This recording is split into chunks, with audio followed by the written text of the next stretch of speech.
Hi, welcome to Playback, the EBSN podcast.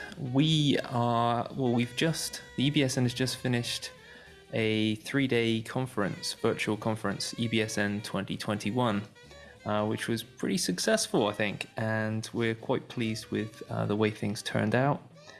So we also are going to be sharing some of the recordings of that conference, if not all of the recordings of that conference that we made using Zoom. We'll begin with the opening address by myself, Benjamin J. Hill, Estíbaliz Encarnación-Pinedo, and Chad Weidner. We all co-organized the conference. And so a short welcome announcement with some of the background behind the conference and other things that the network has been up to. And then you will hear a recording and see a recording of panel 1, which is titled Spiraling Back to the Beat's Spiritual Roots, Spiraling Forth to the Beat's Neo-Shamanic Potential. This is a panel that was organized and chaired by Franca Bellarsi, with Chad Weidner acting as a moderator. And I will, without further ado, I will cut to that. So look out for the other podcasts that are coming up, and also check out the other content that's going to be coming on the website, ebsn.eu. Okay, enjoy.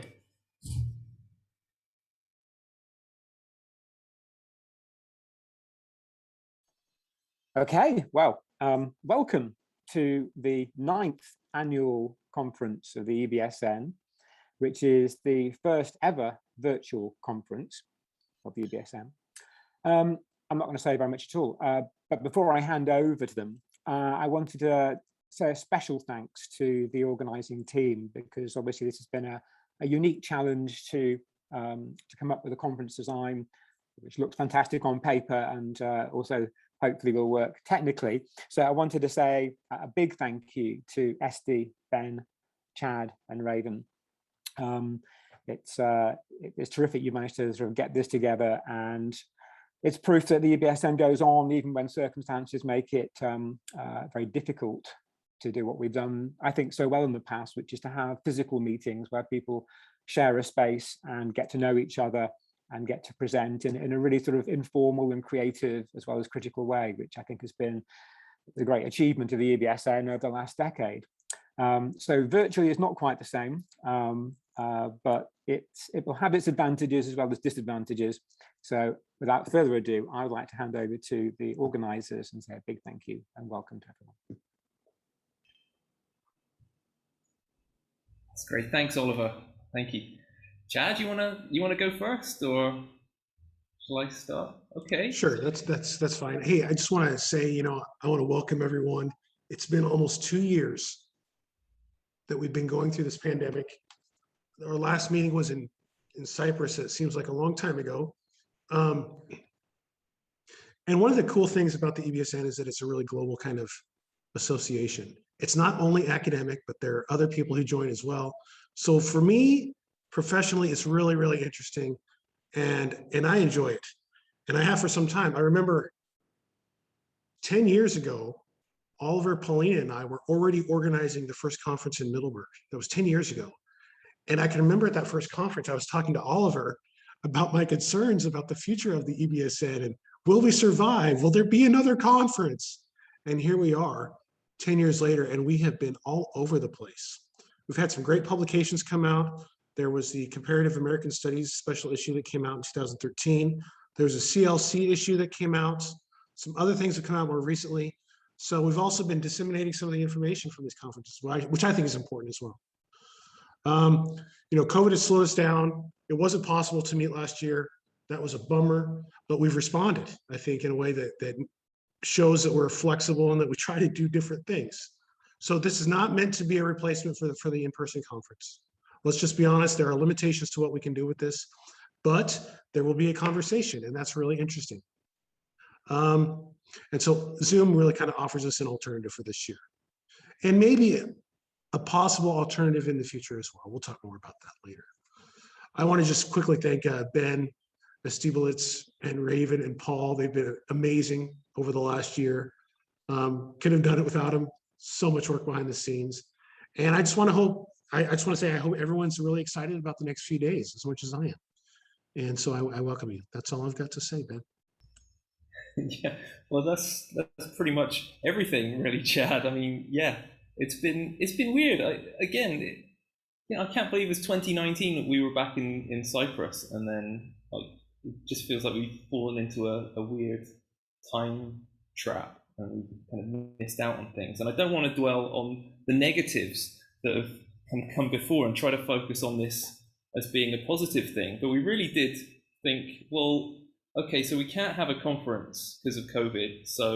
But wait, we can have a conference. We can use Zoom. We can do what everybody else has been forced to do over the last couple of years, and we can see what we can do with that in the context of the EBSN. And we should keep the EBSN and keep the beat studies conversation going, because it's so important, really, what we do. So I want to thank, obviously, Raven, Chad, and Paul, and everybody on the board as well for helping us and for keeping us afloat and going, because there was a real concern that we were maybe we were going to go under with all this at one stage. So it's amazing that we're actually really in quite good health at the moment. The EBSN is in a position where we can think ahead and think about the future. We have conferences in the future, in fact, thanks to Thomas and to Estíbaliz and to Ohilver, of course. We've got 3 conferences in the pipeline, and with technology like this, we can also think about doing other things on the side as well, which helps perhaps to open up participation to people who aren't able to travel. And of course, travel is a big problem for people at the moment, and will be for the next few years as well, I think. And of course, with the environmental considerations, we need to think about that as well. So, I mean, I don't want to kind of go on too long and think a bit about this more broadly, but really, we in the humanities and we in beat studies more specifically, we're kind of up against it. I feel like we're under threat and under attack, and this is something that the MLA are pushing quite strongly. But we should take pride in what we do with beat studies. We should really let people know and be more sort of less self-effacing about our beat credentials, because I often feel like beat studies is subsumed under like banners like 20th century literature, or tacked on to late modernism or something. And I feel like beat studies is a place of its own, and it should do. And as a network, we do continue to grow. There's no denying that. So I think we've got so many sort of positive traits and positive things. You look at the range of papers that we've had. We wanted this discussion to be about beat studies where we are now, and the discussion about where we go from here in the future. And you look at the range of critical approaches, material approaches to beat studies, beat literature, and moving beyond the beats, the main beats. And there's so much for us to do. There's so much sort of healthy debate, dialogue, and research going on that we should really kind of be proud of it and sing our own praises a little bit about this, rather than sort of lacking in confidence and always thinking, oh, we need to be part of something bigger or something more important than our little beat studies niche. I think we are quite, we're quite good. But with all that aside, I should probably give you some housekeeping about the conference. Come back to the conference. If anyone has any issues with the technology, if anyone is worried about their presentation and anything to do with Zoom, there's a bit of a learning curve for everybody, but we're going to keep it as relaxed and chilled out and beat as we possibly can on this. I know I'm actually giving a paper at another conference during this conference, and they're being ultra strict about time limits and about making sure that we all did a test and we all know what we're doing. And I don't want to be like so kind of ridiculously formal as that. So we'll kind of work with the system and be a little flexible about it, and hopefully things will work out.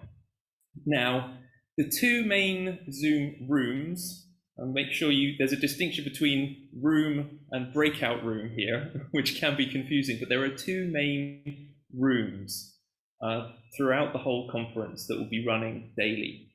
And there'll be a set of panels in each room running concurrently throughout the day. Now, if you feel the need to, there will also be breakout rooms running throughout the day in each of those main rooms where you can leave, have a break, have a separate discussion as well. There's also, we have the EBSN Facebook discussion group. You can kind of move beyond the Zoom, move beyond the conference and go and have discussions on there. I've also added a link to a Signal group as well. So it's like, I've put that on the website as well, a QR code and a link for that if you're into kind of messaging apps and things like that, so we can keep the conversation going there as well if you like. And of course there's the EBSN Twitter feed too. Whether I'm going to be able to keep track of all this is another matter, but we'll do what we can, right? We'll do what we can. So yeah, any problems, let us know. And I think it's enough of me talking. Estíbaliz, did you want to say a couple of words? Okay, just very quickly, because I don't want to take more time. We have 3 intense days ahead of us. We have 17 panels, 45 presentations, a keynote, the book launch, plus all these breakout rooms, which I think are the best to have more conversations to. This is actually the point of this event we're having, to have conversation to keep us going. And that's it. I'd like to thank my co-organizers, of course, Ben, Chad, and Raven, and the board for their support. And I hope you enjoy this as much as we have enjoyed and suffered the organization. So I hope you have fun. Okay, so what do we do now? That's the question, right? So now we have a little break, right? We can have a little break, but I think we've got Franca Bellarsi is chairing panel 1, spiraling back to the beat's spiritual roots, and spiraling forth to the beat's neo-shamanic potential. That will be in this room, so you can just stay logged in, stay in this main room until 3 p.m. In panel 2, which will be over in room 2, is Art and the Beat Generation. That's going to be chaired by Peggy Piccini, and Estíbaliz will be moderating that session. And yeah, so if you want to do that, at the top of the chat window, there's a link for room 2. So actually, I've just noticed that link is not going to work. So let me add a new link here. Hold on. Bear with me 1 second.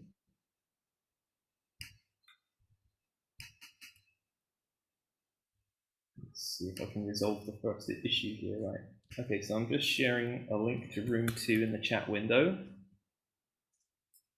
No. He says,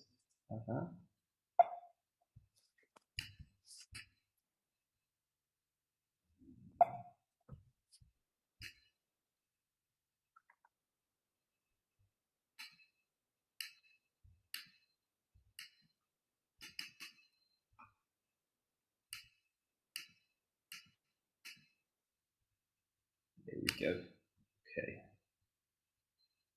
If that's going to work. No, it isn't. Okay.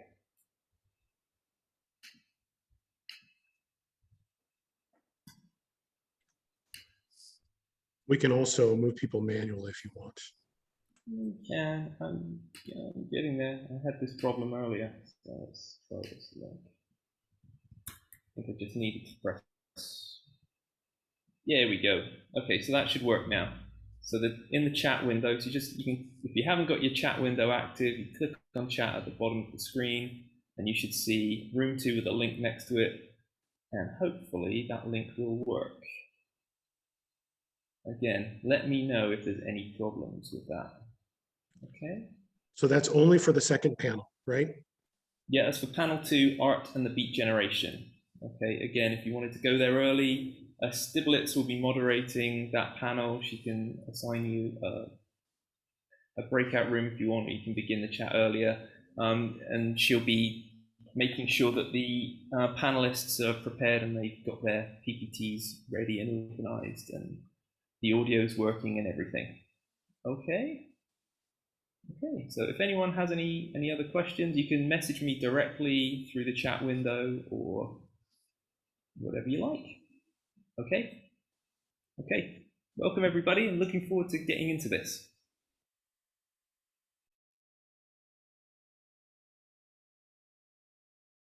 Welcome to this panel, the first panel of the conference, which is actually bringing together students from the Université Libre de Bruxelles, former MA students of mine, but students who are all at the moment developing new approaches to the beats, interesting new angles, I mean, bringing different streams of research together. And we thought indeed that it would be very good to have actually, you know, an MA panel at this virtual edition of the EBSN, since it is a shame that a lot of work done by promising MA students is being lost due to the fact that they often cannot get funding to come to conferences, due to the fact that, well, the funding agencies, I mean, you know, very sort of open to doctoral work, but when it comes to MA students, it's a shame that so much good work done by MA students is being lost.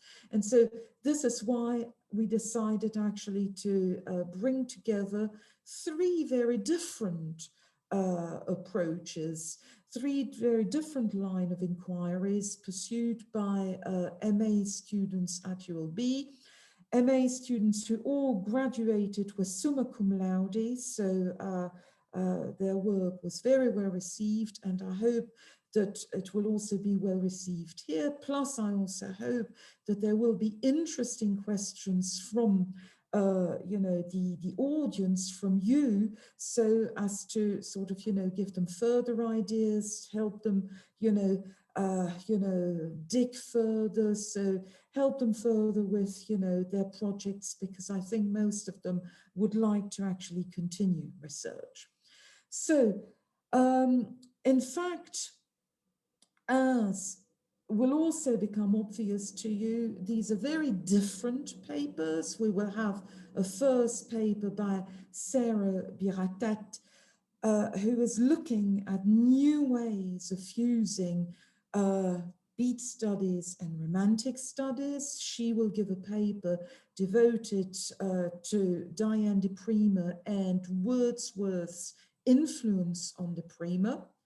The second speaker, Anikó is actually a speaker who will present her comparative work on the beats and Hungarian literature, showing us indeed how important it is to continue the comparative studies work that has existed for some time, of course, for the beats, but there are still a number of cultural areas, including, of course, Hungary, which, due to the language barrier, have not actually, you know, been showcased enough. And indeed, Anikó is Hungarian by birth, so she masters the language perfectly, and she is in a unique position to bring basically, you know, to greater visibility Hungarian writers and their conversations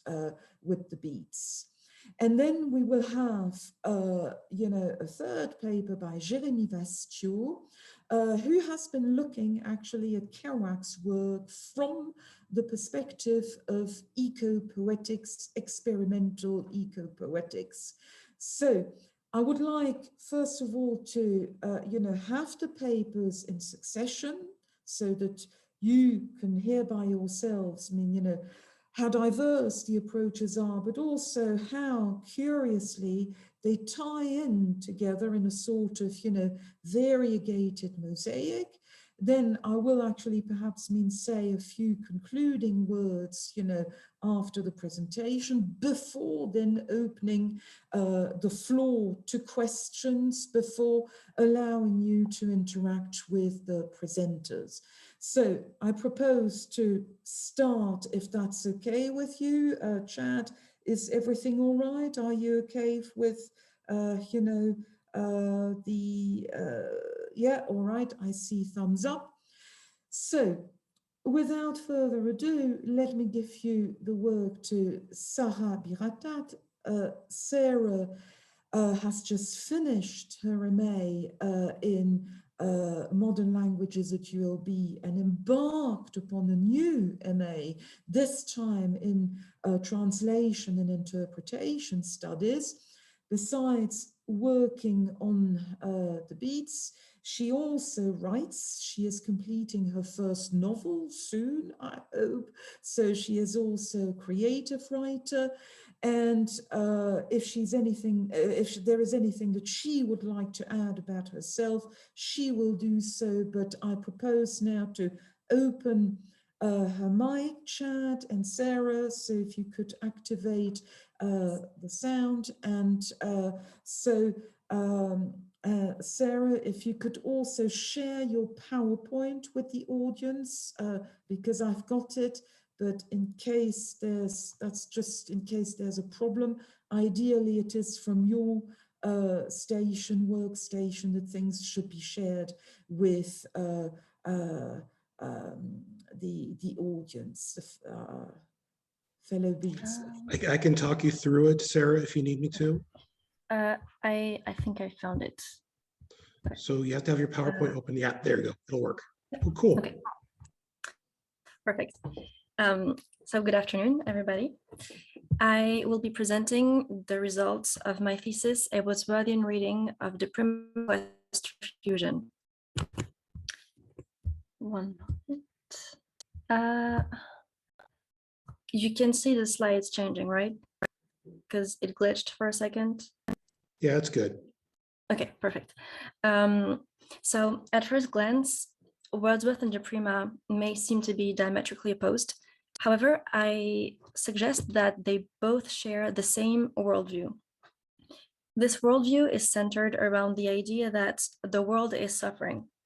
The world is suffering because we are unable to grasp the holistic of our universe. The role of the poet, through a hermeneutic use of poetry, is to convey this unified understanding of the universe to their reader. They fulfill this role through what I explained as 4 different figures. The prophet embodies the concept that the poet is endowed with the duty to enlighten others. It is something that must be done. The figure of the comes to know this concept of duty and conveys the idea that the poet is motivated by a deep and altruistic love for others. The figure of the shaman bridges different realms, most specifically the realm of the living and the dead. It also brings forth the concept of the wounded healer, as coined by Bookhoven, and the idea that poets are not outsiders, but they themselves also suffer and must overcome the suffering, and in so doing are able to communicate how to overcome suffering to their reader.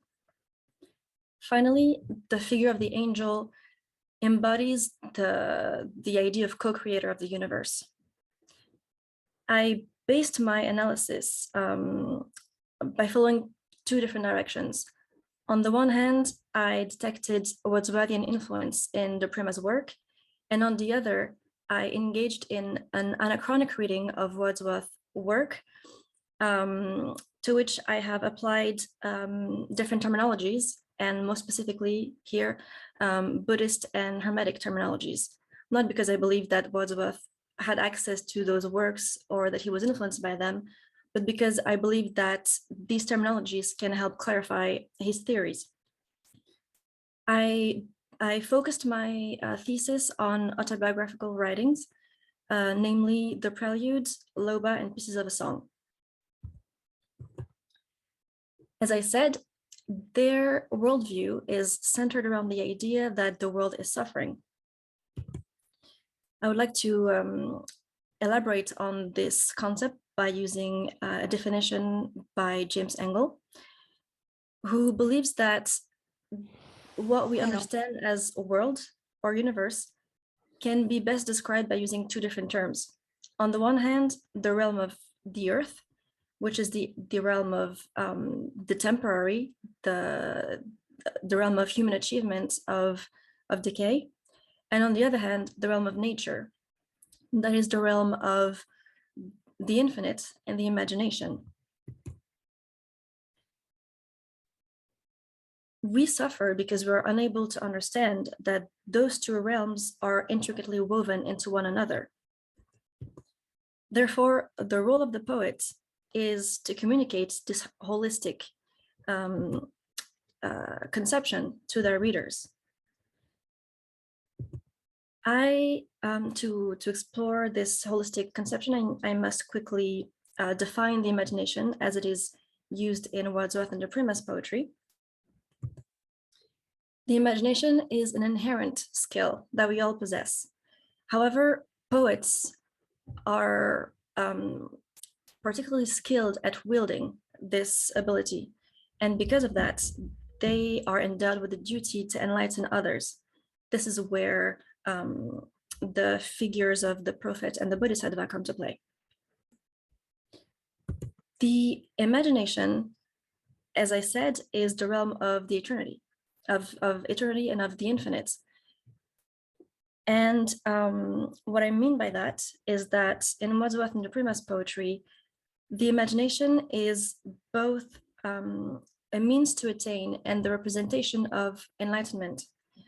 The imagination is what fuels and shapes poetry, but it is also the realm of the infinite and eternity, and a realm in which every element is linked to the other.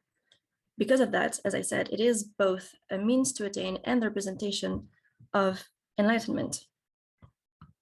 And both Wordsworth and Prima, interestingly, connect this concept of the imagination to the image of light, which I will explain further as the light of meditation, enlightenment, and therefore enlightenment itself. I have focused on autobiographical writings because it enabled me to establish two different concepts of the notion of memory. On the one hand, there is the idea that the poet recollects and collects different lived experiences, past lived experiences within a volume, and in so doing is able to shape a unified image of themselves and reach inner unification. However, the second concept of memory is intricately linked to imagination, as I have just defined it. What I mean by that is that the imagination for Wordsworth and Prima is not only inherent to every human being, but is also the realm from which we originate. It is our genesis. Following this logic, through their poetry, Wordsworth and Prima bring forth a memory of a realm from which we originate and to which we long to go back. Strikingly, Wordsworth and Prima represent this idea through similar metaphors, both centered around the image of the sea. So they present human beings as being stranded on shore and longing to return to the sea, which is the realm of eternity and the imagination, a realm in which every element is connected to every other element.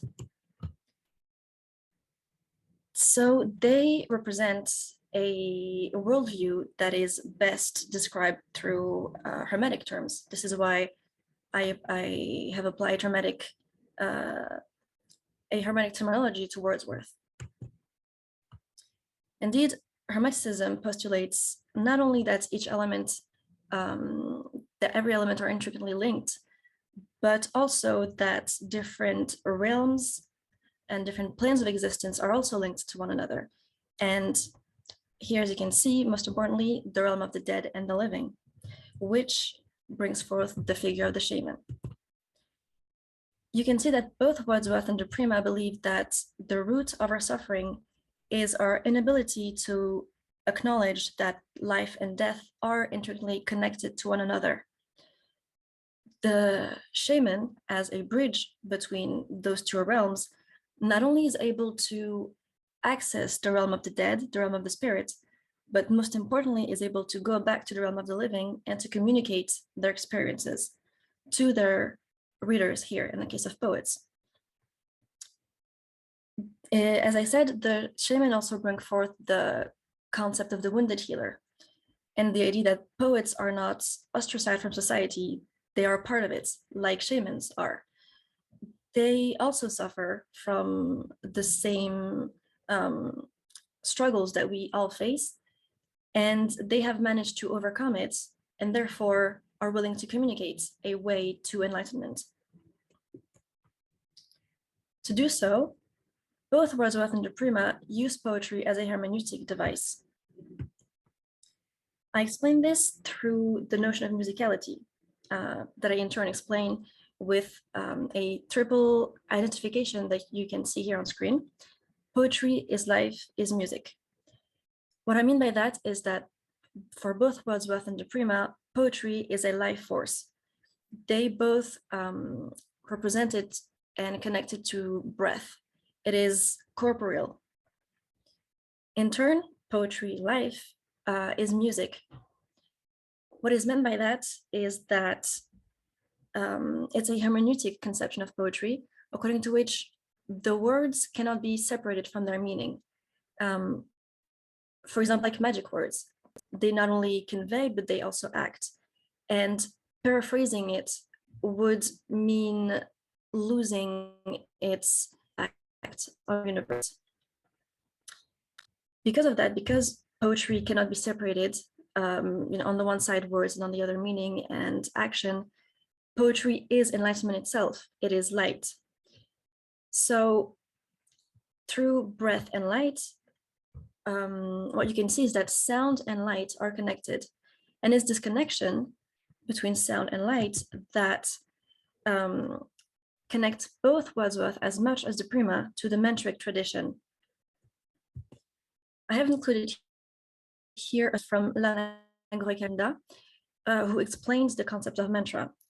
And it is explained as both a mean to and a representation of enlightenment and the infinite within us, which, per my definition, is the imagination. Therefore, both Wordsworth and Prima use their poetry as a mantra, as a means to and representation of enlightenment, and as light itself. Said imagination is inherent to everybody. However, it is also influenced by our environment, and most specifically nature. I explain in my thesis through a hermetic understanding that nature can communicate with human beings through earthly elements, for example, rocks or water or trees. And in so doing, because nature conveys a message, nature can act as a guide. In my thesis, I divide this guiding role in two different categories, moral on the one hand and creative on the other, but I focus here only on creativity because of time constraints. And you can see here an excerpt from the prelude in which Wordsworth shares a moment during which his mind was influenced and influenced by nature. It was played like an instrument by the hands of nature. Therefore, the poet not only represents nature in their poetry, they also, this poetic product is also shaped by nature itself. However, this influence goes both ways. The poet is also able to influence nature, and in so doing takes on a role of co-creator of the universe. This idea might seem contradictory because of the definition of nature that I've given earlier in this presentation, meaning a definition according to which nature is the realm of the infinite. Therefore, it's hard to understand how one can add to the infinite, shape the infinite, or add elements to a universe that is constantly whole. Well, the quotes that I've included here by three initiates answers this very question. They answered by postulating the existence of a different realm, which is the mental realm. And it's a realm of the infinite within us, which, again, following the definition that I've crafted throughout this presentation, is the imagination. The imagination is the infinite realm on which poets are able to act. It is the universe that poets are able to create and shape. And in so doing, poets take on the role of angels, of co-creators of the universe. To conclude, I have established that Wordsworth and Prima share a worldview according to which, centered around the idea that the world is suffering because we are unable to grasp the holistic nature of the universe. And poets must communicate a unified understanding of nature, of the universe, by using poetry as a hermeneutic device. And in so doing, they fulfill a role that can be explained through four different figures: the prophet, the bodhisattva, the shaman, and the angel. Thank you for your attention.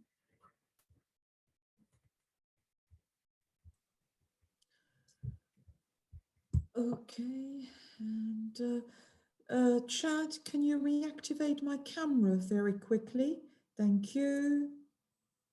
Okay, well, thank you very much, Sarah. For this, I mean, you know, very dense presentation, you know, reflecting also the complexity of the thesis that you wrote, because before giving the floor to Anikó, I just want to, you know, say that in fact, we noticed, Sarah and I, that some work, not enough, some work had been done basically, you know, comparing Prima with Keats, but that there was nothing actually, you know, between dealing, you know, with the parallels between Prima and Wordsworth, whereas she actually, vindicated affiliation with the whole romantic tradition. And just, you know, to round off your presentation, Sarah, what is very interesting is that you propose actually categories that are not normally the categories that people think about, either to approach Prima or to approach Wordsworth. And in fact, you show the need actually to sort of, you know, be a little bit more creative, to develop greater lateral thinking in actually coining categories that bring, I mean, you know, apparently very divergent universes together. And if you want to understand how basically romanticism helps to understand Prima, you need new categories. And likewise, your work is also very interesting because it forces, or invites rather, romantic studies specialists to think about classics, you know, iconic works in very different terms. So why do we need the B generation to understand romanticism? That is also one of the questions that your work sought to address. I'm sure there will be many questions, and let me repeat that here Sarah was only able in a nutshell to present, you know, the main lines of her work, which was, I mean, very, very complex from a philosophical point of view. I would like to add that. Okay, now in a minute, we will have the pleasure of listening to Anikó. So how can I present Anikó? Well, actually, a few days ago, up to a few days ago, I would have said Anikó is was born in Hungary, has been living in Belgium for many, many years now, and actually has also been working for a Hungarian cultural agency and press agency. So she's been working basically also not just in the beat field, at establishing, conversations between different countries that don't always talk to one another, don't always, understand one another. So also in real life, she's been a go-between between Belgium and Hungary and their respective cultures. But I have to make a slight amendment to her biography because I can't resist telling you this.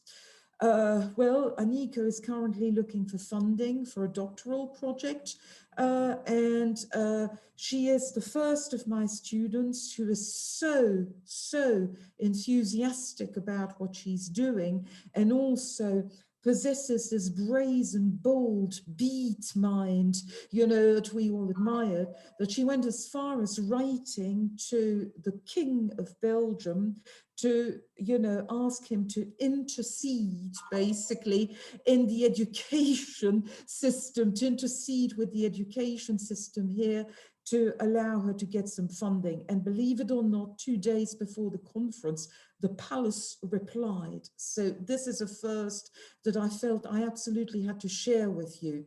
So Anikó, despite, the how can I put it? I mean, I don't know, I've never had this sort of aura of the royal palace attached to any of my students before, but anyhow, I leave the floor to you now. So you have 15 minutes to explain to us some of the very interesting links that you excavated for the first time, and also some of the very interesting Hungarian texts that you translated into English for the first time, so making them available also to a wider community. On you go, Anikó.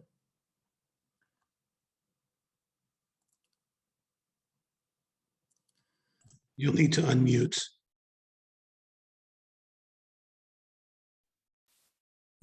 Okay, good afternoon. Thank you, Dr. Bellarsi, for this amazing introduction. I thank you for the opportunity to be able to present my work here today. My thesis is about the influence of the Beat generation, more precisely of Corso and Ginsberg, on the works of the Hungarian poet Ferenc Juhász. Juhász is a Nobel Prize nominated poet from Hungary. He was an extremely prolific author, which is the reason why this thesis could only cover a limited number of his works. I chose the ones from the period dating between 1960 and 1970 because that was the time when the Beat author's influence was the most prominent.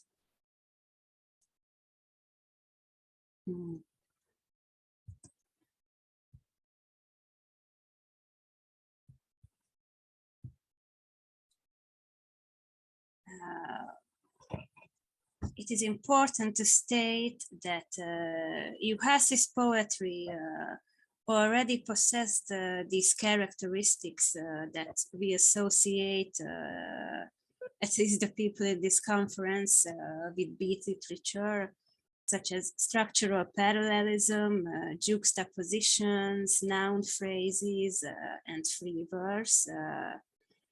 I would also like to say that parallel structures are also an inherent characteristic of Hungarian, which, as you know, is not an Indo-European language. So in a way, the Hungarian language is adapted to these structures, which which makes it an interesting study of reception. Juhász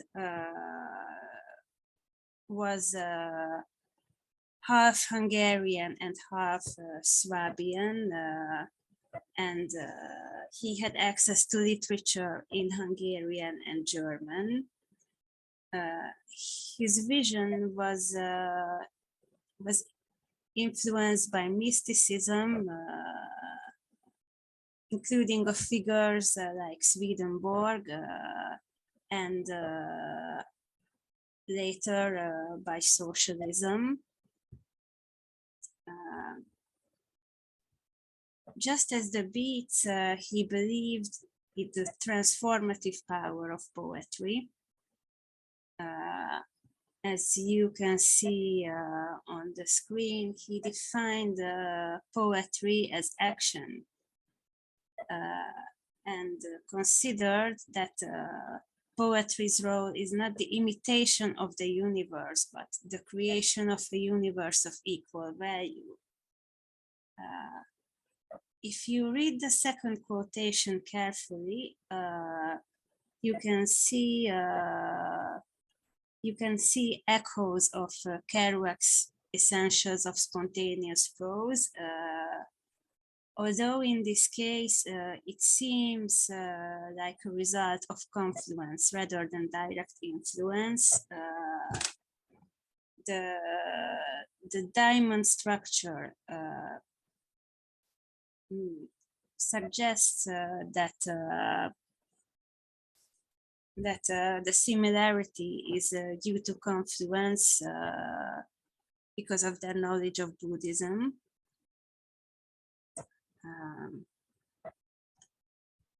Juhász also participated in a clinical LSD trial in 1957, which was 2 years before Ginsberg did the same. Although the drug experiment remained an isolated incident in Juhász's life, which he referred to only in a single poem in prose that he published a decade after the experiment. It is important to keep in mind that in the context of Hungary in the 60s, Juhász didn't have the possibility to publish poems like Lysergic Acid or Mescaline. However, these drug-induced, some of the visions that he describes in his poetry resemble drug-induced hallucinations, some of which we will see later. The year before Juhász died, in 2015, he gave an interview about his affinity to the beats, in which he expressed the ways in which his work is connected to Corso's and Ginsberg's. However, this hasn't been explored by scholars yet, which is why I chose Juhász as the focus of my thesis, because of the interesting biographical parallels, their vision of poetry, and because of his intellectual integrity to acknowledge the beat's influence on his works. In 1967, Juhász asked Corso's permission to write a paraphrase of his bomb to modify the poem, and Corso granted him the permission, which was, as we know, an unusual gesture. Juhász preserved the poem's physical shape,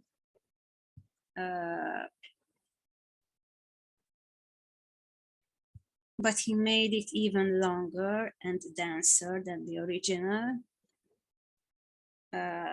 For instance, he reinforced the theme of the poem's cycle of creation and destruction with additional references to Hungarian folklore and creatures from his personal mythology. For instance, the griffin bird is known to provide the passage from one level of reality to another in Hungarian folk tales. In certain tales, the griffin bird literally tears the hero into pieces before reconstructing him again in the end, which is a very fitting metaphor for the bomb.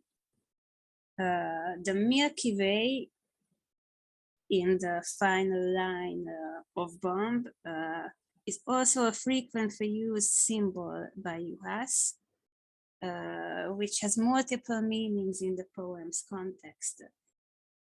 Obviously, it works as a phallic symbol.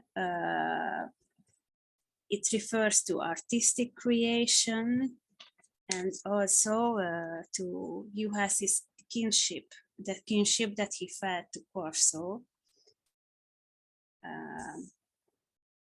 In Hungarian folklore, the Milky Way is considered to be the trace left by the army that came to the rescue of the Hungarians of Transylvania, of our long lost brothers who came to rescue us.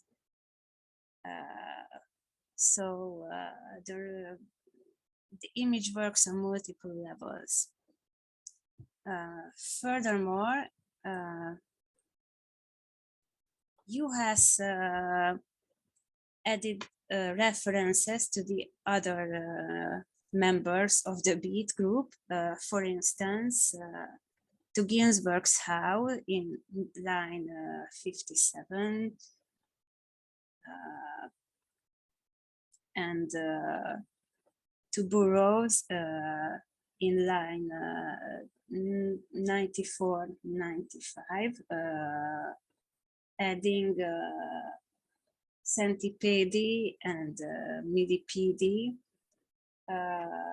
Interestingly, the centipede also represented a monster in Juhász's universe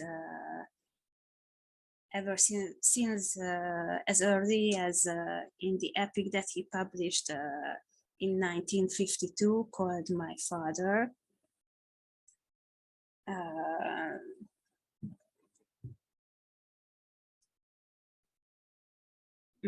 But here it's quite obviously a reference to Burroughs.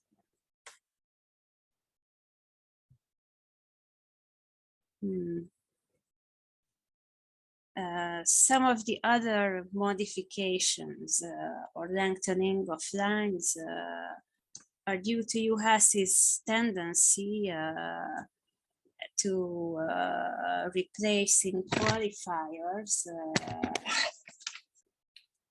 by detailed illustrations inspired by natural sciences. Like instead of saying boom, he says fire rot wither, referring to the chemical process, or moral and physical anxiously participate, replaced by shaking inside one another.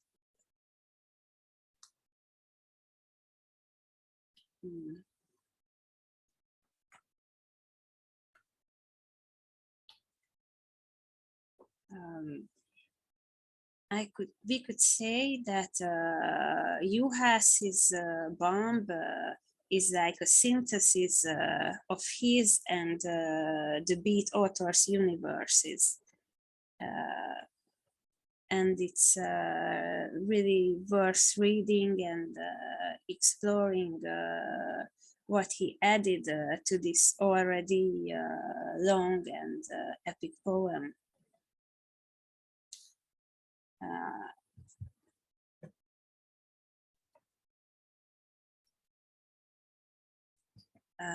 Now I'm going to talk about a second poem by Juhász, which is very much of a beat poem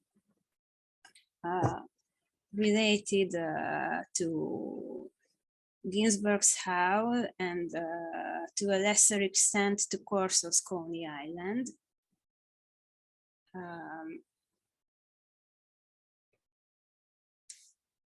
The poem alludes to the Hungarian uprising in 1965, and just as Ginsberg's Howl, it conveys the redemption of the material world by the poet's vision. It describes the nighttime visions of the poet standing on a famous square of Budapest called Octagon. One of the shared images between Howl, Coney Island, and Thursday, Day of Superstition are the neon lights,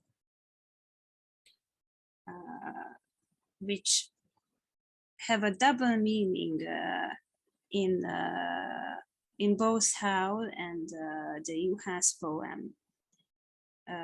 On the one hand, they refer to consumerism, but at the same time to the light of the mind. And it seems likely that Juhász borrowed this image from Ginsberg.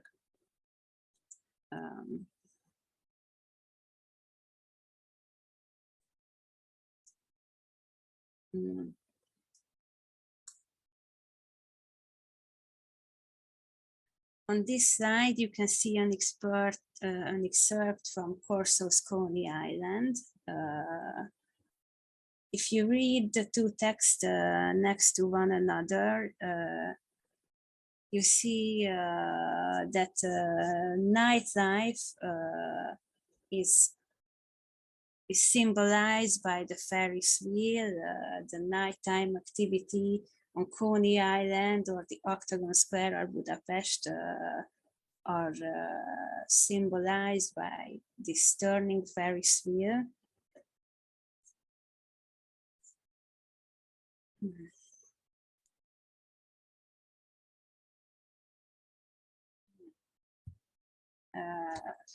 Talking about the criticism of consumerism, I would also like to make a point about the fusion of nature and the industrial in Juhász's and Ginsberg's respective works.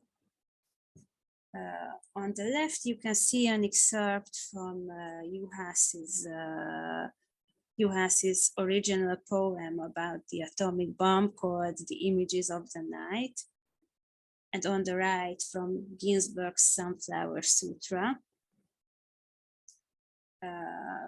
For instance, the rubber breasts and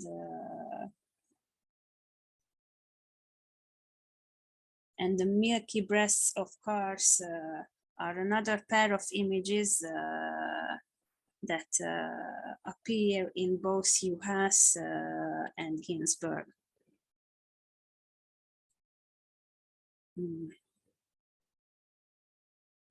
Lastly, I would like to show you an excerpt from Juhász's poem, The Abandoned House, which contains a synecdoche catalog that seems to be inspired by Ginsberg's Kaddish. As you can see, both excerpts enumerate life's hardships linked to the motive of the eye. The Toad King who steers Juhász is talking about is a creature that symbolizes that in Juhász's personal mythology or personal universe. And the Juhászic serpent refers to the poet's deceased father. So both the Ginsberg and the Juhász poems talk about the poet's dead parents' suffering, which is an interesting parallel. Unfortunately, I couldn't include this in today's presentation, but Juhász also wrote an epic dedicated to his mother. It was written while his mother was still alive. This is the epic that contains the abandoned house. And another important parallel with Ginsberg's works is the subversive use of litany forms in the poems of the volume.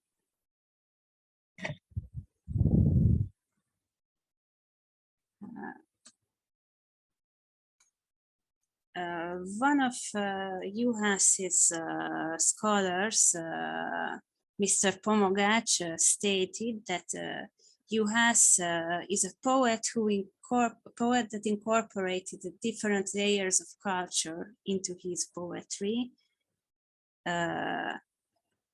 And after a close reading of their works from the given period, I think that Corso's and Ginsberg's verse also consists one of these layers that Juhász incorporated into his universe through paraphrases and the incorporation of the motifs that I showed you. However, it is important to state that the influence of the beats and especially Corso's verse remained a lasting influence. The excerpt that you see is from a tribute that Juhász wrote to Corso in 2008, which means that the study of beat influence on Juhász's later works still holds the potential for further studies.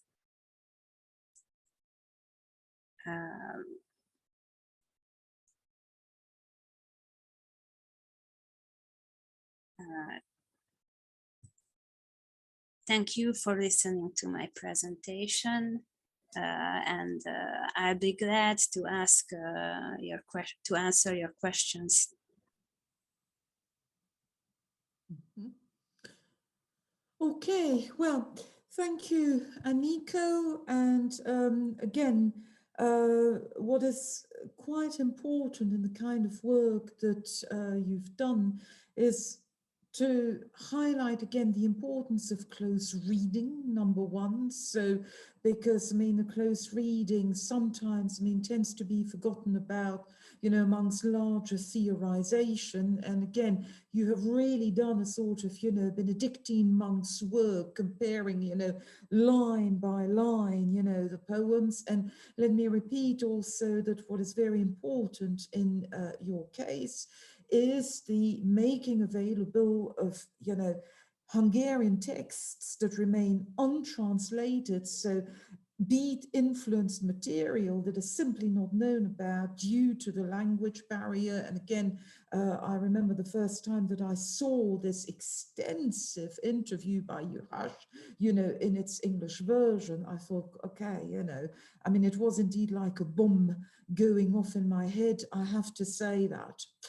And we are now coming to our last speaker, Jérémy Wastiaux. And Jérémy Wastiaux actually his work, well, it's interesting that, Jérémy closes the panel because in fact, Jérémy both coined new categories, through which to look at Kerouac's verse, but also there was a lot of close reading involved. So we have actually, the strengths of Sarah's thesis and Anikó's thesis sort of, brought together.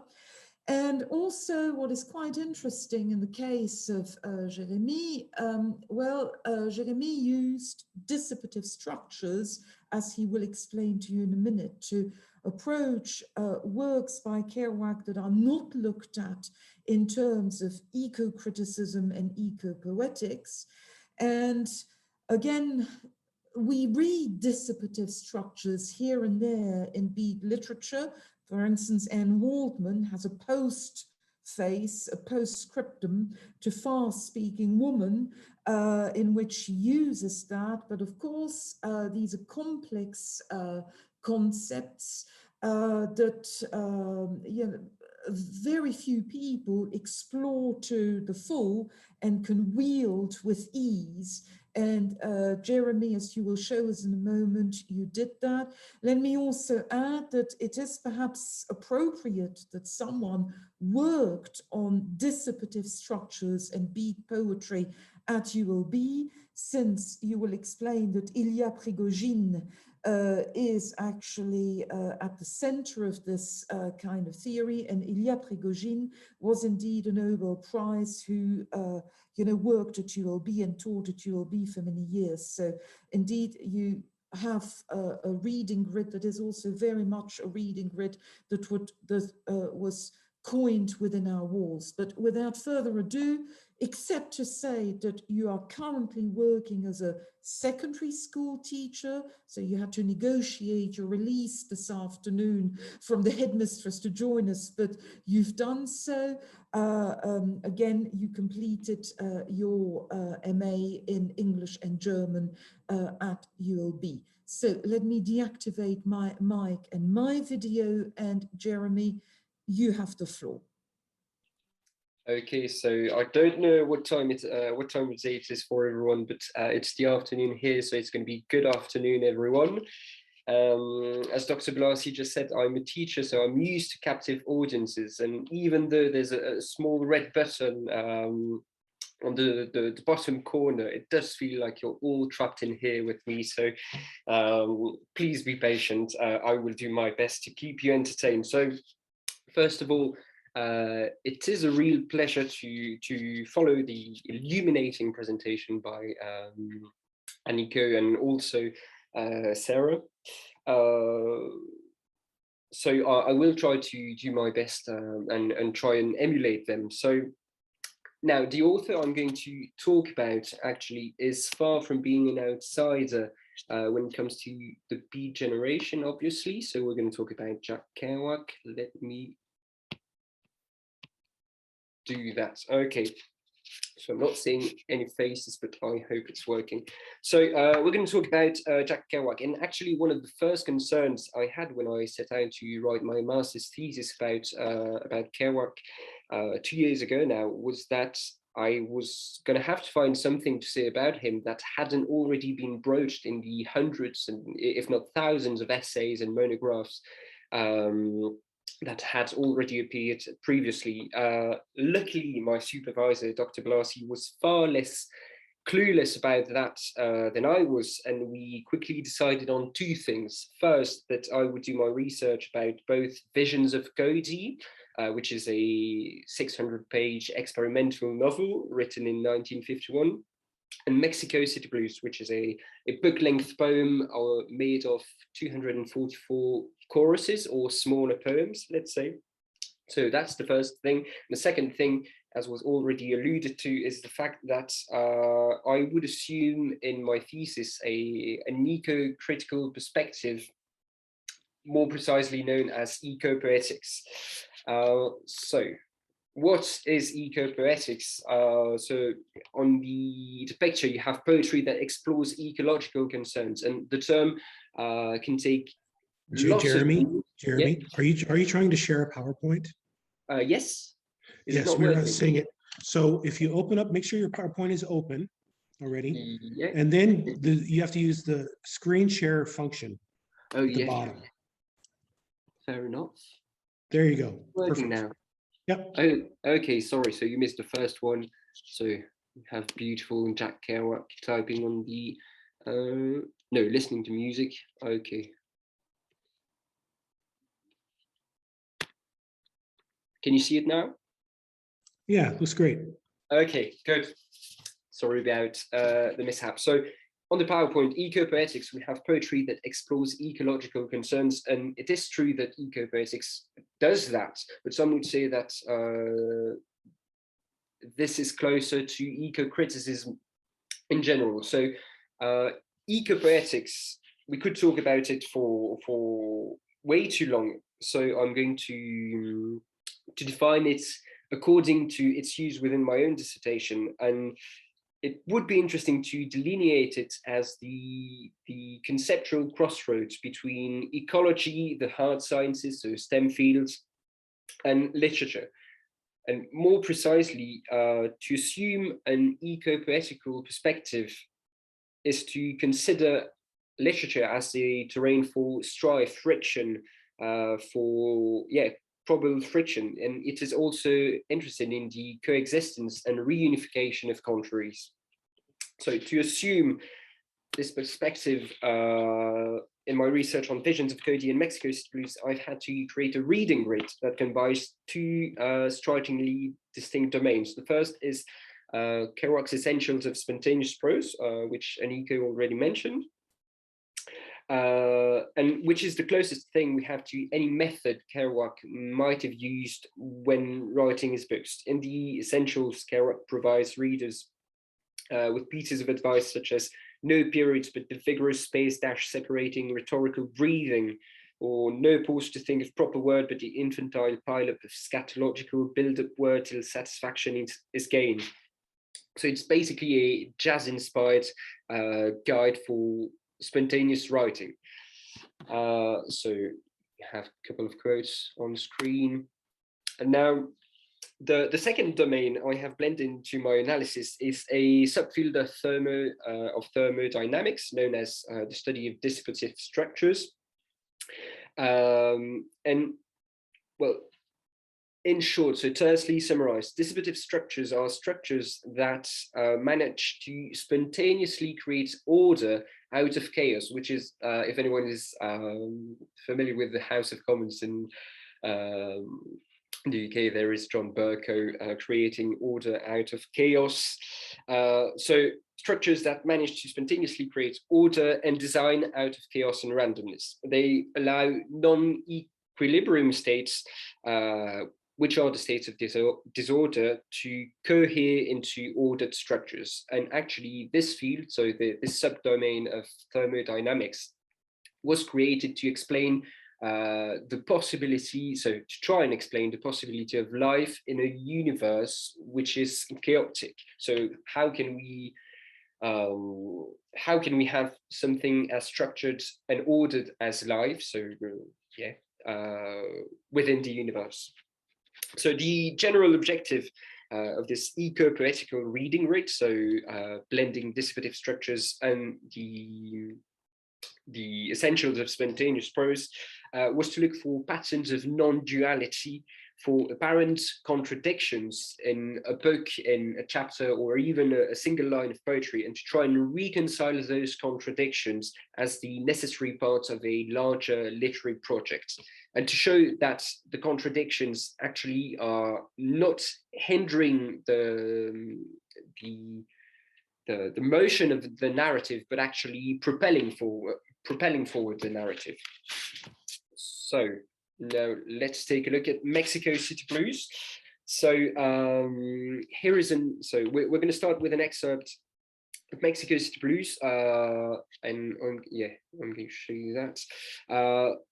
But before that, a few words about the book itself. So Kerouac wrote it in the mid-50s, 1955, yes, I think, when Buddhism was most influenced on his work. So it comprises 242 choruses, which are separated by pages. But what we cannot forget is that Mexico City Blues is not a compilation of poems. It is really one large poem that happens to be segmented because of the arbitrariness of pages, basically a physical book, into 242 choruses.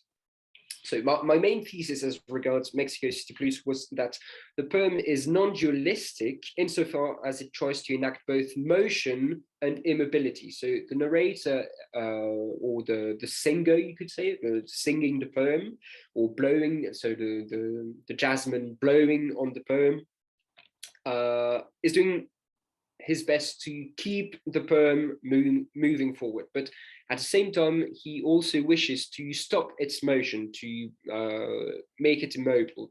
And this theme courses throughout the entire poem and is most brilliantly exemplified by the 11th chorus, which you have on screen, with Brown wrote a book called The White and Black, Narcotics City switching on, anger falls, musician stops brooding on bandstand. So it's a perfect example of the non-dualistic mindset pervading Mexico City Blues because it so explicitly references it. So the intertwining of countries is obviously mentioned in the second line, so the white and the black, which also happens to be well, the purported one of the purported novels of sorry, so it's supposed to be one of Stendhal's lesser known novels. But the way the chorus truly enacts its own set of countries, which say motion and immobility, can be witnessed actually in the blank that follows the fifth line. So we have anger falls, which has to be understood, so first of all, as a cascade, so a iconographic cue. So it's either it must be a cascade, a waterfall, and the void becomes movement. It has become motion. When we first read the poem, that's the first interpretation we have. And once, so we drop our eyes to the bottom of the page, the blank changes in meaning. The musician, it said, has stopped and is brooding. The blank enacts a lack of motion. The poet has given up and brood, is immobile. So we have a void that can thus be interpreted as both motion, so waterfall, and or the failure to keep moving, to keep singing the poem. So this chorus really is excellent because it visually shows how contraries can be intertwined within the same space. This rope recurs throughout the entire poem, with Kerouac adapting it to topics such as birth, rebirth, or even the poet's own motivation. So an eco-poetical perspective on Mexico City Blues would be that it transcends contradictions by playing into them and performing them as the two sides of one single coin. Now, if we take a look take a look at Visions of Cody. The enmeshing of contraries takes a slightly different form. So Visions of Cody, if one has to be honest, isn't exactly a page turner. So it's a book full of nonsense, lacking in apparent structure, with too many characters and even more obscure references to the culture of the time. However, it is stylistically brilliant. It is unnervingly funny, and most importantly, it is written with such precision that you would think you were sitting next to Kerouac when he was taking note in his breast pocket notebooks. So really a brilliant book, even though not exactly a page turner. So from a purely descriptive point of view, the narrative is divided into 5 sections. The first one, the Manhattan sketches, then Cody's narrative, the tape, the imitation of the tape, and Joan Rorschach's In the Fog. The way the narrative intertwines contraries is actually by creating a dialogue between those parts, by making them interact and comment on one another.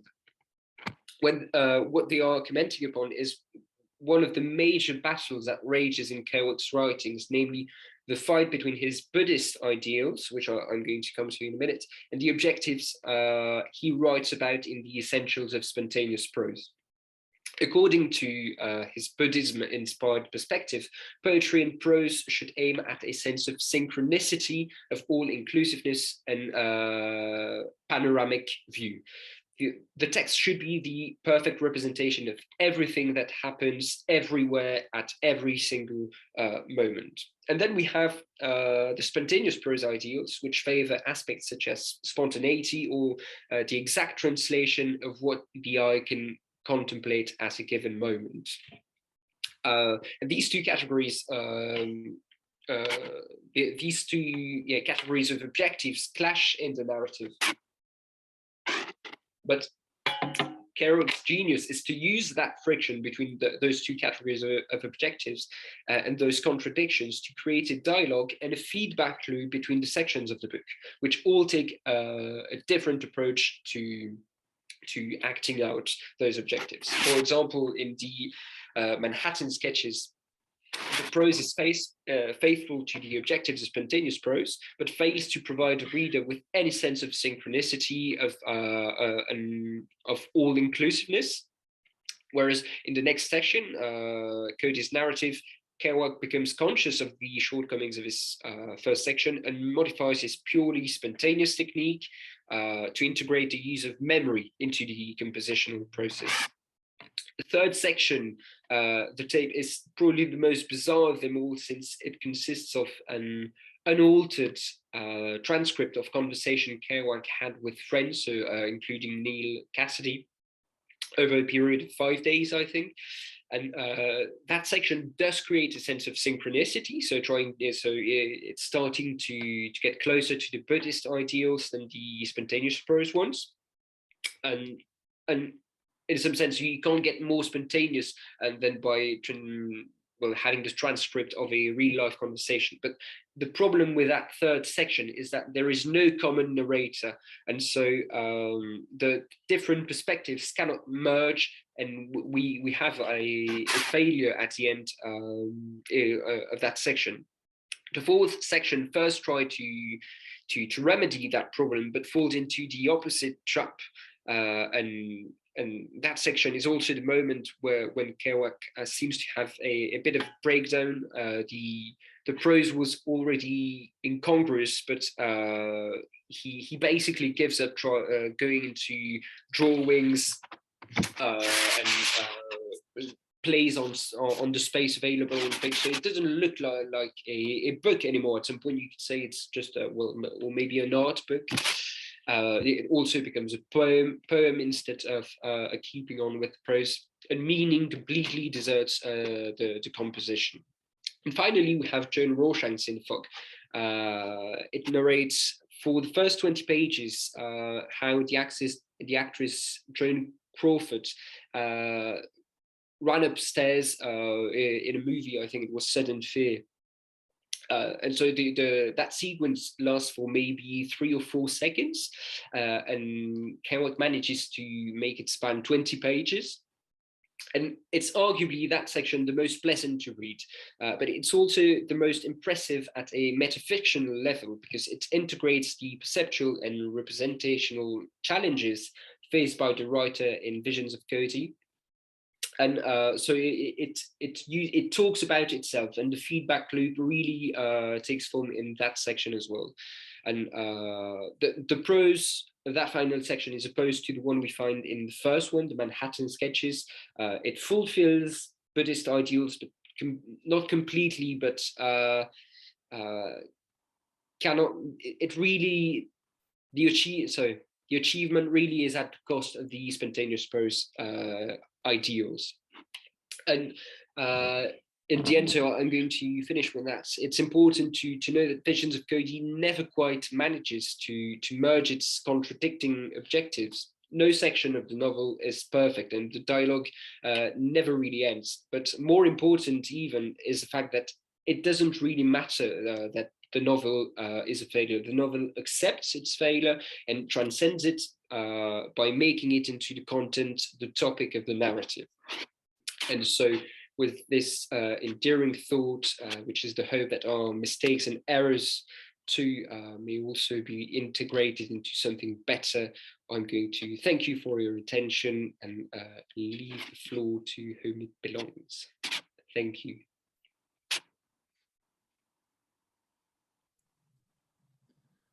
Okay, Jeremy, thank you very much for your presentation, which again is just a very condensed version of the very detailed analysis you wrote, because of course this notion of feedback loops, this notion of how indeed the processes of chaos and dissipation, you know, how, I mean, all these physical concepts observable in nature actually, you know, transfer to the prose and help to understand what Kerouac is doing as a reading grid. Of course, that is something that cannot just be explained in, you know, just a few minutes. Right. I will open the floor to questions in a moment. And Chad, I hope you will help me to sort of manage the chat section if the questions come that way. The only thing that I will perhaps say, just to sort of, you know, round off the presentations before questions, is that what we have is indeed, well, 3 very different papers, yet 3 papers showing us that in fact, it is important to remember about, I mean, the Beats believe in the power of art to transform perception, because the transformative power of art and the way in which the poet can and poiesis can transform perception, that is one of the links making actually your 3 different avenues of research cohere. And indeed, it shows us, well, that, you know, something that was stated very early in beat research, because when the early discussions of beat spirituality, well, insist indeed, yes, on this, you know, poet as shaman equation, on, well, the, you know, the belief in art as a transformative tool for perception. And, you know, people perhaps, I mean, forget about these early studies and think that, I mean, that area is a closed topic, is a closed subject, when in fact what you show is that it's important not to leave that credo aside of the transformative power of art on perception as a main beat hallmark, but also that that hallmark is anything but exhausted when it comes to understanding its dynamics, which is why we had entitled the panel, you know, spiraling back and forth, because spiraling, okay, if I can just add, you know, personal note there, is linked to the fern structure in nature, and particularly in new, you know, in the Aboriginal eco-spirituality of, you know, the Maoris in New Zealand. And again, it is a structure found in nature that, you know, allows you to move back and forth between, you know, past, present, and future without dualistic structures. But what you show is that we need to tap into the early, you know, spiritual investigations, the early investigations of spirituality, of beat spirituality, and not forget about them, but we need to propel them forward through different reading grids, and that actually we are still dealing with a fairly open cartography of beat spirituality, because in fact, for so many years, we've used, I mean, very conventional concept, very conventional lenses. And what you 3 show is that in order to understand this beat transformation of consciousness at work through poiesis in texts, we need to indeed develop new reading grids for which there is ample room. I've spoken more than enough. Time now to, you know, allow the participants to ask you questions, to react to, you know, so fire away, please. I mean, again, Chad, if you can perhaps help me sort of, you know, sort of keep track of the order in which the questions or comments might come. We can simply use the raise hand function and like Michael J. Prince has done, and then we'll all see. So Michael's got a question. Yeah. First of all, congratulations. This really was a fascinatingly well-woven panel. But my only question or comment concretely is to Jeremy. First of all, congratulations on taking on Visions of Cody. That's a hero's job. I was wondering if in your copious free time, you might want to turn the same paradigm set onto Big Sur, and in particular, the poem that closes that volume, The Sea. I think that you will have a lot of fun. So actually, this is something that I was also interested in Visions of Cody, because Kerouac's relationship to the sea is, I think, a very complex one, and I'm not familiar with the entire his entire works, but the sea is also something, a theme, a topic that recurs in Mexico City Blues, and which I wanted to analyze and apply this reading grid to, but maybe with a slight twist on it. So I wanted to there's a concept which was more adapted, so which would have allowed me to use. It's the opposite of laminar flow. Does anyone know what the opposite of laminar flow is? I can't remember. It may be fluvial, if we're talking geology anyway. No, it's really a term in physics, and I can't recall. But so I thought so. I already thought about applying that to the topic of the sea, and really going into the water dynamics that are in his works, because I haven't gone into those considerations yet, especially not for the dissertation, but that would be interesting. And I'm not familiar with Big Sur, but I know Kerouac's first novel actually was The Sea, My Brother, something like that. So it's really something that would need to be looked into. So I think it could be applied to it, because the reading grid is quite flexible, and by way of looking for contradictions, it can well overcome some of the problems that would be problems if they were contemplated, looked at from a more classical, more reasonable point of view, maybe. So yeah, definitely something that would be interesting to see. Not sure I answered the question, but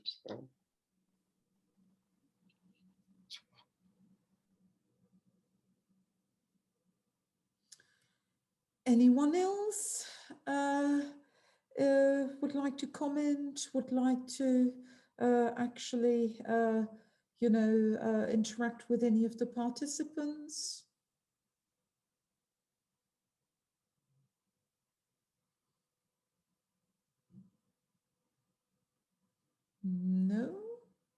No questions at all?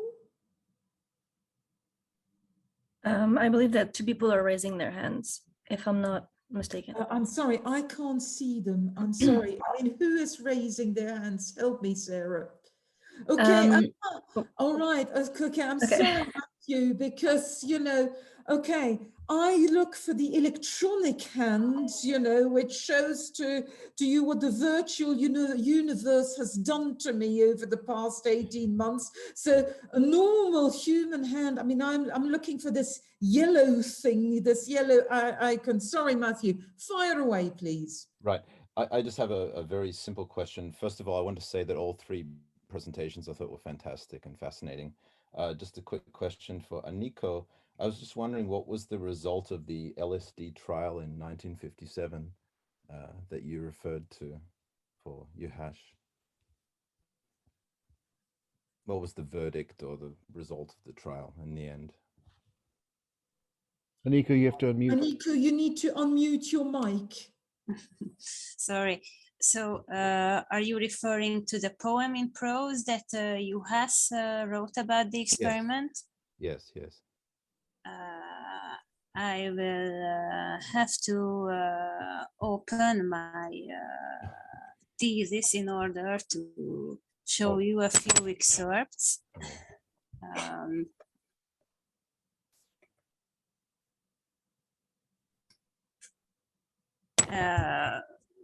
In the meantime, I can say that but it's not very known, it's very much known outside Hungary, is that clinical drug trials also took place behind the Iron Curtain, but not publicly. Behind closed doors, we had a smaller version of what was going on in the United States. In spite of the fact that psychedelic culture couldn't really take roots because of the communist dictatorship, we had an anti-drugs propaganda way earlier than you did in the United States. Juhász is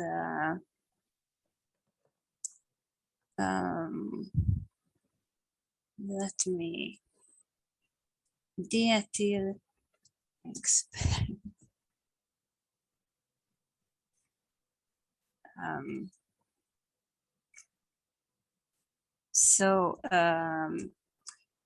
Juhász did have a knowledge of Aldous Huxley's journals and Henry Michaud's, and he was very curious about the effects of hallucinogens. I'm going to share my screen now.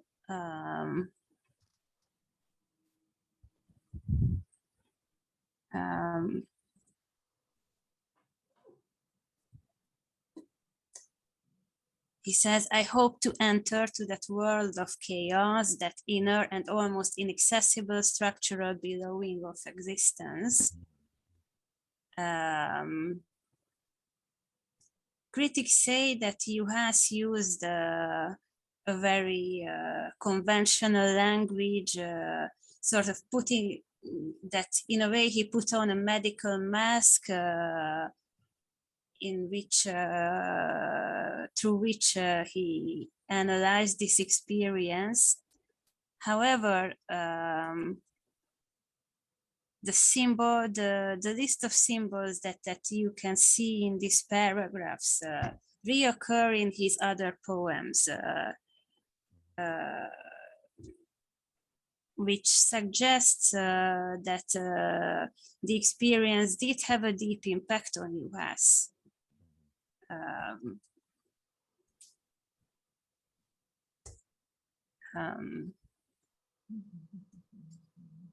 As you can see it here, I don't want to take up too much time, but if you can just read this paragraph,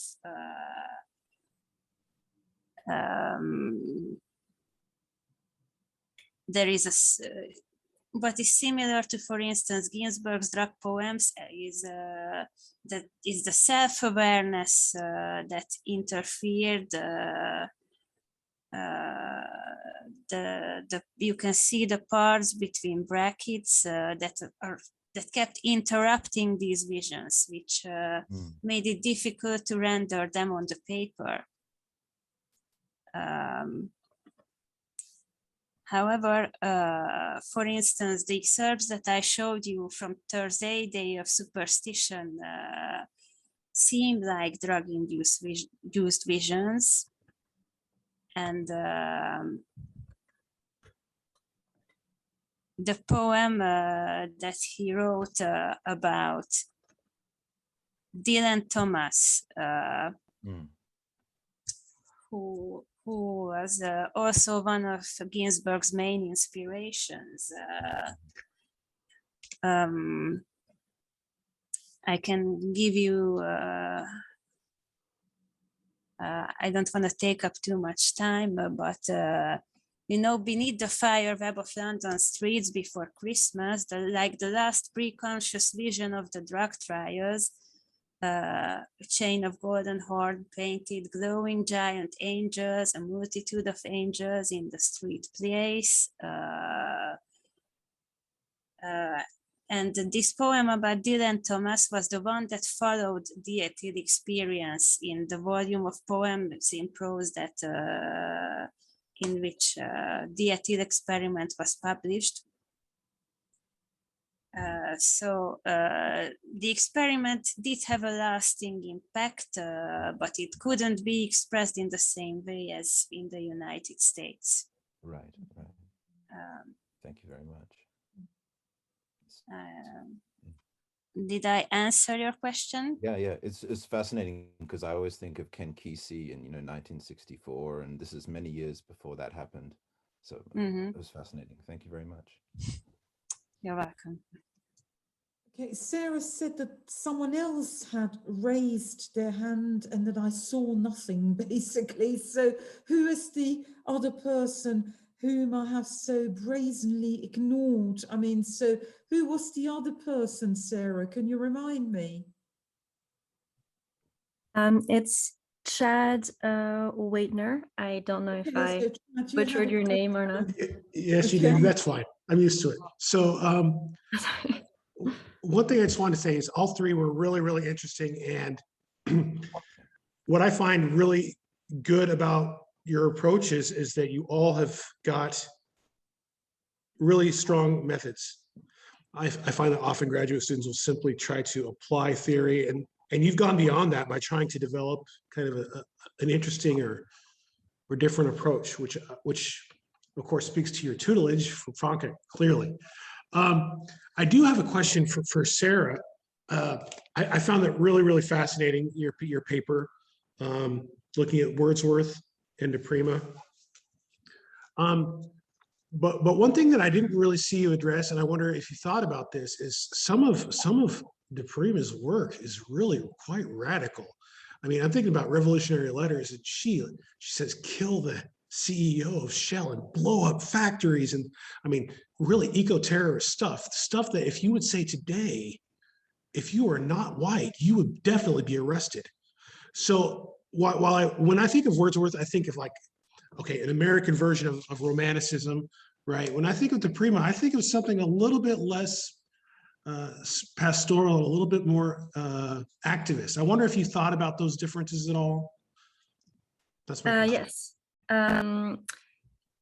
It's, because of time constraint, there's a lot I had to leave aside. And part of that was the differences between the two of them. There are striking differences that need to be mentioned, and they are mentioned in my thesis. And, this can count as one of them. De Prima is definitely more of a revolutionary than Wordsworth. It's not something that I'm going to contradict.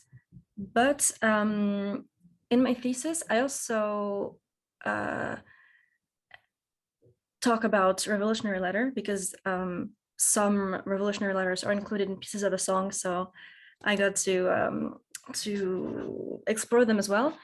And the way I've approached it in my thesis is through the notion of utopia and dystopia. And although Wordsworth goes on to move beyond that, the same way De Prima does, actually. She also, nuances her earlier and more revolutionary inclinations. But Wordsworth also, in his younger years and in connection to the French Revolution, was very much a revolutionary. And he does include and talk about these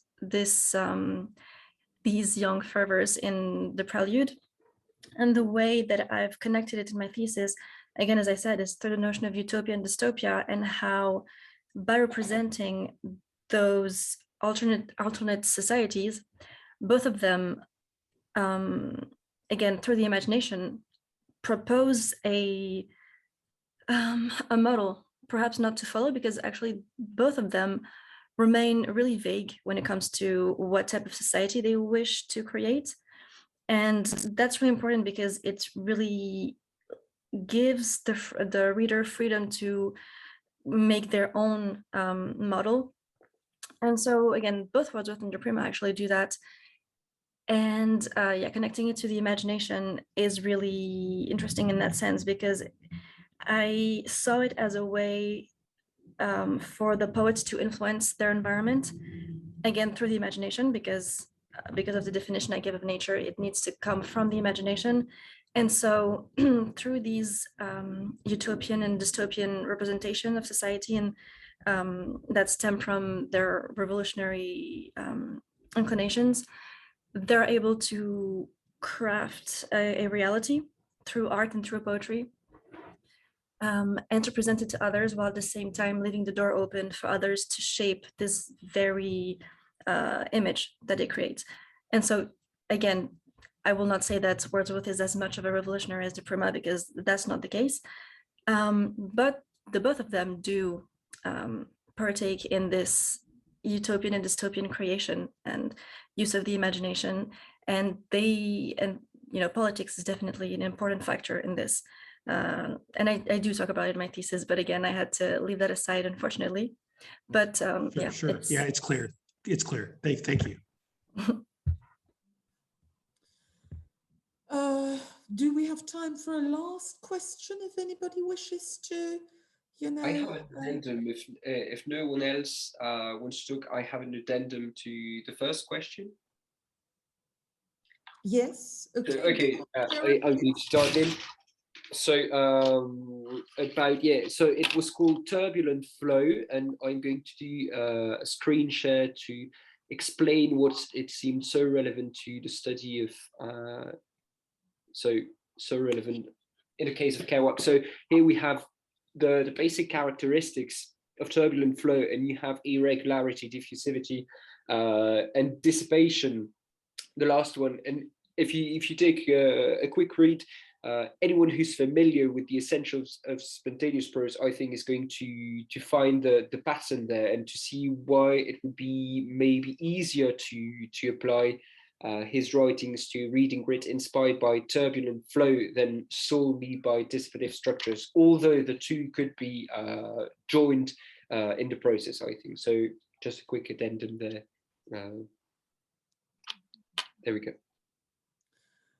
Okay, thank you very much, Jeremy. And I love your addendum, because I think actually in a nutshell, it also gives me, the participants here an idea of the kind of, domain you've been excavating, because when you just see basically, indeed, well, the kind of concepts and the kind of, modeling of the geophysical universe that, you use. I mean, I think again, in a nutshell, just in an image and a couple of paragraphs there, you nicely reinforce indeed the eco-poetic dimension of your paper, showing indeed how, well, it is indeed modelings of natural forces here that can help us to understand beat aesthetics.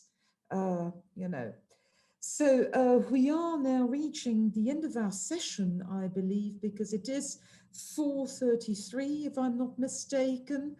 So I am correct, Chad, that, I mean, our time is up. I'm not imagining this.